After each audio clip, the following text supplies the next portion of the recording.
and someone will yell out, "Bullshit, fuck that." Yeah. Like they'll yell out like to like virtue. They're like, have my flag of virtue. I will hold it up in this crowd of people that are trying to enjoy something that's obviously not real. Yeah. It's called stand-up comedy. You know what it is. I remember I had a bit about this on my in my hour that I put out in 2017, and it was just like right when Donald Trump, like first came into office. But I remember like working out stuff at clubs in New York City, and if you started a premise about Donald Trump, you could feel the tension in the room where people are being like, you better not like him. Like, you better get to the point where you're against him. Like, are you on my team? Are you not? You're not on my team yet. Like, you could like feel it in, especially New York. Yeah. Dude, I was there when he got elected. And me and my friend Cam Haynes. Were you there, Jamie? We were walking down the street. And Jamie, too. We were walking down the street, and there was an anti-Trump protest. And I was watching this guy. And this guy, this fucking stereotypical liberal progressive white guy, was walking down the street, and he was chanting out, "Donald Trump, KKK, racist, sexist, anti-gay, Donald Trump." And then he saw this black couple walking towards him, and he starts going, "Black Lives Matter, Black Lives Matter." He just like on cue. He's like, he got a, oh yeah, that part. Black Lives Matter. He just starts, and I'm like, this is adorable.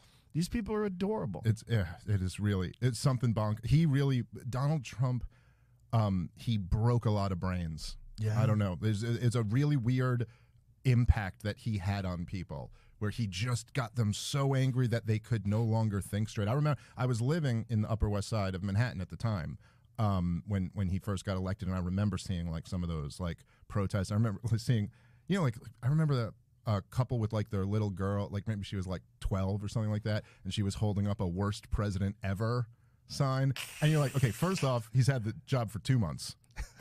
Second off, this is very disrespectful to all of the horrible presidents before him. Like LBJ slaughtered like 2 million Vietnamese. He doesn't even get like a shot at contention here. Right. You're already giving it to Trump. Like, give him time. He'll do some bad things. He was probably involved in the Kennedy assassination as well. Almost certainly. Yeah, probably. But you don't want to talk about that. Seems like he didn't like JFK. It seems like maybe he liked the CIA. It seems that way, but you don't want to talk about it too much, Joe. You could lose your Fox News gig that way.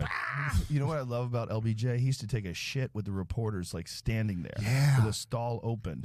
He was a wild dude. Just take a shit. Come on, let's talk. He would just sit there and fucking grunt one out. It's the strangest but yet most alpha thing to possibly do. Yeah. To just comfortably shit. Come watch me shit. While you talk to someone about Cambodia. Yeah. But yeah, that's a wild move, watching people shit. It's a wild move.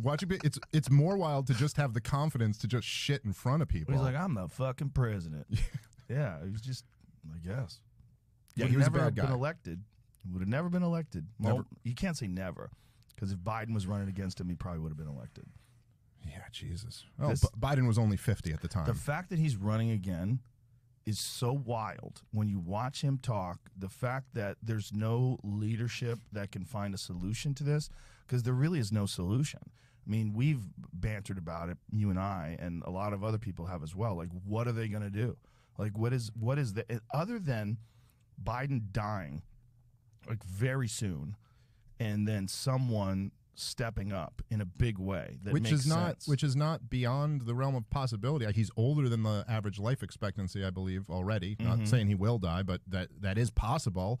I'm sure there are a lot of people like in the Democratic establishment who have been like, I could just imagine there's a boardroom with like very powerful people meeting who they're like, okay, we're getting him out. What's the plan? Like, how do we do this? And I think they just cannot come up with one. I can't come up with one. Well, I mean, I'm not a political strategist, but, I know the landscape. I know who's out there.